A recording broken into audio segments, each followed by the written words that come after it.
So, anong masasabi ko, no, tungkol dito kay Anjo Iliana?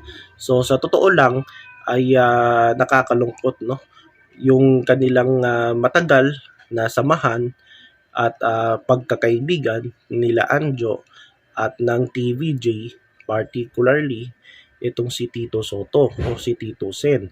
So medyo malungkot dahil yung kanilang samahan ay nauwi, no, diyan sa na personalan at napunta rin sa politika, sa usapang politika. So itong si Anjuliana, isang aktor, komedyante, politiko din ito, no?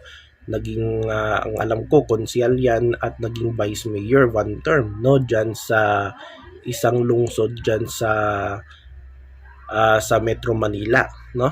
So itong si Anjuliana ay matagal na ito na parte, no, host ng Eat Bulaga, no.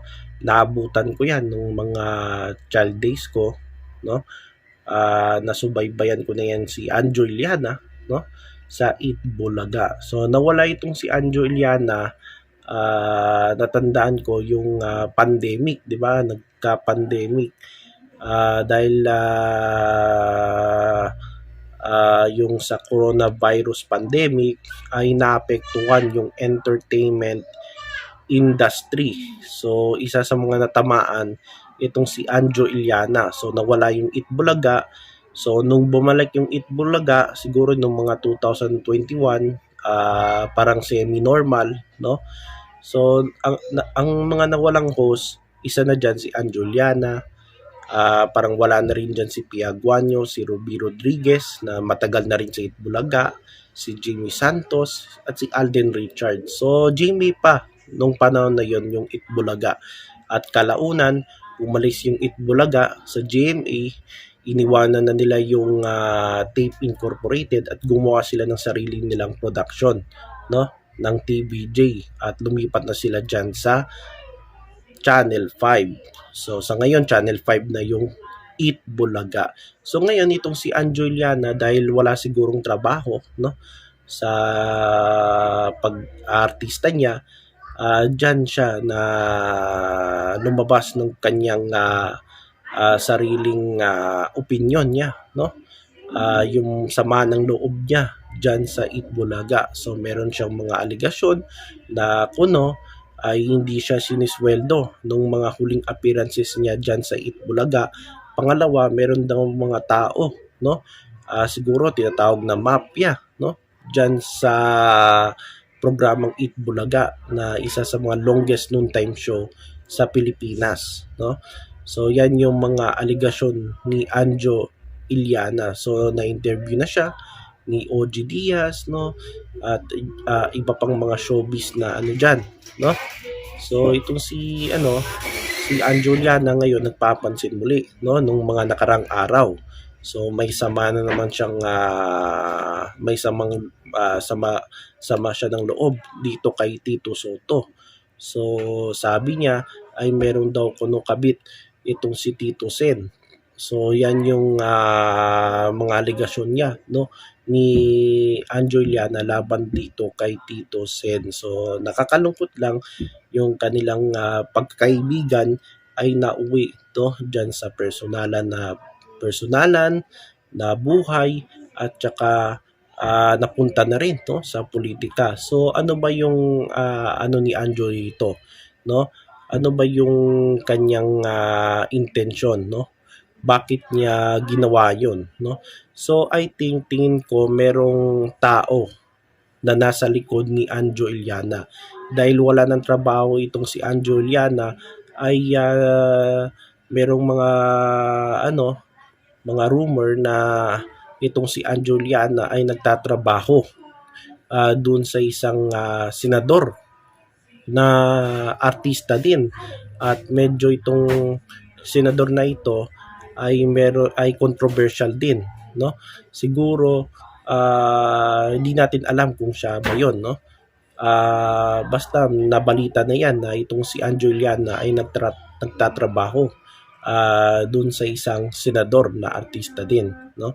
At siguro I think itong si Anjo merong tao na nasa likod ni Anjo Juliana at anong intention doon ay siraan si Tito Soto na ngayon ay nagbabalik Senate President. So mahirap yung trabaho ni Tito Soto bilang Senate President. So yung mga nakarang araw, yung mga nakarang linggo ay investigasyon dyan sa flood control, no?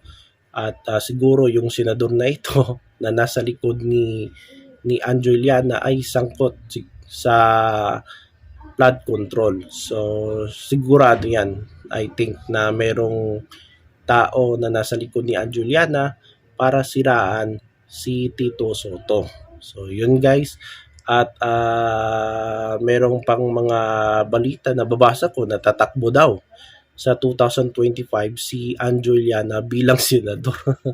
So, ano bang ano nito ni Anjo? Ano ba nangyari dito kay Anjoliana, no? At yung pagiging senador, di biro 'yan, no?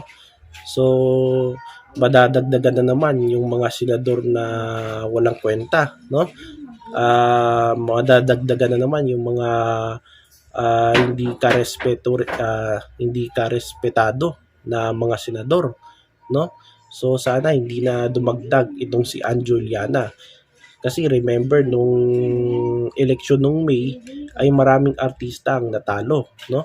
Dahil na-realize siguro ng mga tao na talagang ang intention ng mga artista na ito, bakit sila tumakbo, ay kumita, no? At hindi magserbisyo sa bayan at magsilbi sa bayan, no? So daming artista ang natalo noong 2025 nung May. Swerte na lang si Lito Lapid nanalo pa. So itong si Anjoliana ilang beses na ito tumakbo, no? After natalo siyang vice mayor. So nanalong vice mayor ito sa Parañaque, then pagkasunod niya natalo na siya. So doon sunod-sunod din yung talo niya. Then lumipat pa ito sa Quezon City, no? At tumakbo pa itong consular. Nanalo ata yan si Anjo. Pero pagkasunod na yan, natalo na siya, no? Yung last election niya dyan sa Laguna, tumakbo siyang vice mayor. So, umabot na siya dyan sa probinsya. So, tumakbo siya dyan sa Calamba, Laguna at natalo siya bilang vice mayor. So, yan yung ating ano dito kay Anjoliana. So, ano ba nangyari dito kay Anjoliana? At talaga sayang yung kanilang pagkakaibigan nila, no, ni Tito Soto. Nauwi lang sa personalan at napunta na sa politika kasi tingin ko merong tao nasa likod ni Anjo Iliana. At bakit si ano nga yung mga dati mong kasama, no, like Jimmy Santos, sina Ruby, si Jano Gibbs, wala namang reklamo, no, laban dito sa Itbulaga. So bakit siya nagsasalita, no? At ang masasabi ko lang dito kay Anjoliana na sana kung wala kang ebidensya laban dito kina Tito Sen at sa Itbulaga ay manahimik na lang siya, no? Kaysa sa mawi sa problema, no?